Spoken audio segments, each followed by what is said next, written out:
ہم یہ سمجھتے ہیں اچھا کفن ہو جائے، پاک صاف کفن ہو جائے۔ بنیادی طور پر خوش نصیب انسان وہ ہے جس کے لیے کفن بھی جنت سے آ رہا ہے، ریشمی سفید ریشم کا، فرشتوں نے اس کے اندر اس روح کو ڈھانپا تا حد نگاہ۔ رسول اللہ صلی اللہ علیہ وسلم، حد نگاہ، آپ حد نگاہ کو کیا سمجھتے ہیں؟ آپ سر اٹھائیے، ارب ہارب نوری سال کے فاصلے کے اوپر بھی جو ستارہ ہے آپ کی نظر وہاں پہ پہنچ جاتی ہے۔ حد نگاہ فرشتے استقبال کے لیے بیٹھے ہوئے ہیں اس ایک روح کے لیے، اور آگے بڑھ کر اس کو خوشخبریاں سناتے ہیں، سلام پیش کرتے ہیں، اور ایک دوسرے سے منتقل کرتے ہوئے یہ کھرب ہا کھرب نوری سال کا فاصلہ اس تیز رفتاری سے طے کرتے ہیں کہ فرشتے اس روح کو لے کے پہلے آسمان تک پہنچ جاتے ہیں۔ رستے کے مناظر بھی رسول اللہ صلی اللہ علیہ وسلم نے بیان کر دیے کہ اس روح سے اللہ رب العزت ایسا معاملہ کرے گا، صرف سفید ریشم کا لباس جنت سے نہیں آیا، ایک خوشبو بھی جنت سے لائی گئی ہے جس سے اس کی روح کو ایسا معطر کیا جائے گا، ایسی خوشبو پیدا کی جائے گی کہ جہاں دور دراز کے فرشتوں کے ناکوں سے ٹکرائے گی وہ کہیں گے سلام علیکم، سلامتی ہو اس بندے کے اوپر۔ کتنے خوبصورت جسم میں آباد رہی، جسم کو بھی آباد رکھا عبادتوں سے، ریاضتوں سے، اس کے اوپر اللہ کی سلامتی ہو۔ کتنی خوش قسمت روح ہے، کتنی خوش بخت روح ہے، کتنی خوبصورت خوشبو ہے۔ پہلے آسمان کے دروازے کھل گئے، سعد بن معاذ کے لیے بھی سارے دروازے کھلے تھے، اللہ تعالیٰ ہمارے لیے بھی آسمان کے دروازوں کو کھولے۔ پھر پہلے آسمان کے فرشتے استقبال کرتے ہوئے لے کے چلے کہاں تک؟ دوسرے آسمان تک۔ پروٹوکول ہے، ایک مومن کی روح کا پروٹوکول ہے کہ فرشتے قطار اندر قطار اس کا استقبال بھی کر رہے ہیں، ایک آسمان سے لے کے دوسرے آسمان تک پروٹوکول بھی دے رہے ہیں، اور رسول اللہ صلی اللہ علیہ وسلم نے آپ کو سمجھایا ہے۔ اور رسول اللہ صلی اللہ علیہ وسلم نے کہا تھا نا، جو چیزیں میں دیکھتا ہوں یا جانتا ہوں اگر تم جانو یا دیکھو تو تم رونا شروع کر دو، تمہارا دنیا میں جینا لگے۔ یہاں تک کہہ دیا کہ کبھی میاں بیوی آپس میں تعلق ہی قائم نہ کریں۔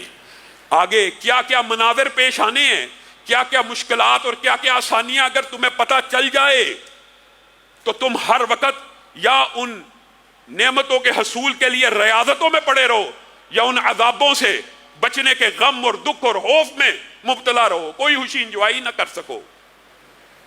اور تمہیں کیا پتا، رسول اللہ صلی اللہ علیہ وسلم نے یہاں پہ یہ بھی کہا تھا اس حدیث کے اندر، تمہیں کیا پتا آسمان کے اوپر 4 انگلیوں کی جگہ خالی نہیں ہے، 4 انگلیوں کی جگہ خالی نہیں ہے، ہر 4 انگلیوں کی جگہ کے فاصلے کے اوپر اللہ رب العزت کا ایک بہت بڑا مقرب فرشتہ اللہ کی بارگاہ میں سجدے میں پڑا ہوا ہے، اور آسمان چرچرا رہا ہے، اور آسمان کے لائق ہے کہ وہ چرچرائے اللہ کے خوف سے۔ میں اور آپ نہیں ڈرتے، میں اور آپ نہیں کانپتے، یہ پروٹوکول دیا جا رہا ہے 7ویں آسمان تک، عرش عظیم تک۔ وہ کھرب ہا کھرب نوری سال کا فاصلہ چند سیکنڈ میں روح نے طے کیا، ان کتاب الابرار لفی علیین، اللہ کی طرف سے خوشخبری اور اللہ کی طرف سے اعلان ہوا اس روح کو علیین میں رکھ دیا جائے، اس کا مقام اور ٹھکانہ اس کو علیین میں دکھا دیا جائے، اور دیگر روایات کو ملایا جائے تو یہ پتہ چلتا ہے اس روح کو وہاں پہ موجود علیین میں پہلے سے موجود جو ارواح ہیں وہ پہچان جائیں گی۔ اور حدیث کے الفاظ کتنے خوبصورت ہیں کہ وہ اس کا ایسا استقبال کریں گی اور اتنی خوشی محسوس کریں گی جیسے تم کسی اپنے بھائی سے ایک عرصے کے بعد ملو تو جو خوشی محسوس کرتے ہو وہی وہ روحیں خوشی محسوس کریں گی، اور تیزی سے گفتگو کرنا شروع کر دیں گی، فلاں کیسا فلاں کیسا، کہیں گے صبر کرو صبر، دنیا کی تکلیفوں اور آزمائشوں سے آیا۔ اور شاید میرے دماغ میں کئی مرتبہ اس حدیث کو پڑھتے پڑھتے آتا ہے یہ جو اتنی تیز رفتار سفر ہے، وہ کہیں گے ذرا اس کو کچھ موقع تو دو سستانے کا، اس قدر تیز رفتار جو سفر ہوگا۔ پھر کہا جائے گا فلاں کا کیا بنا، وہ بندہ کہے گا، وہ روح کہے گی وہ بندہ تو فوت ہو گیا، بڑا نیک تھا، تمہارے پاس نہیں پہنچا، اوہو افسوس کریں گے ہمارا وہ بھائی شاید جہنم میں چلا گیا، سجین میں چلا گیا، واقعی فوت ہو گیا، ہم تک نہیں پہنچا، ہم تک نہیں پہنچا۔